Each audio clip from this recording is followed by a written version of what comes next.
La trahison est l'une des blessures psychologiques les plus violentes, surtout quand elle vient d'un ami. Et presque personne ne réalise ce qu'elle déclenche réellement.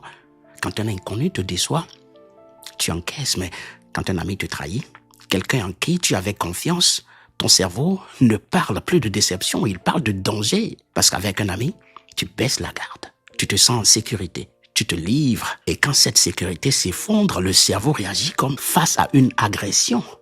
Il active les mêmes zones que lors d'une douleur physique réelle. Ton corps passe en mode survie. Le problème, c'est que la trahison ne s'arrête pas au moment où elle arrive.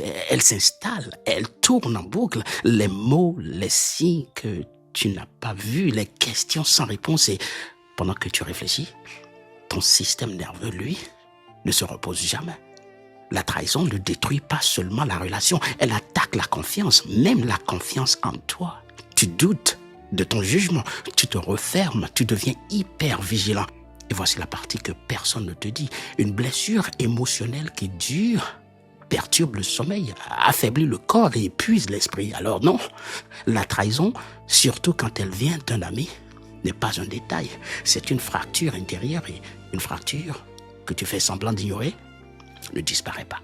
Elle s'aggrave. Alors, la prochaine fois que tu t'apprêtes à confier un secret à un ami, réfléchis à une chose simple.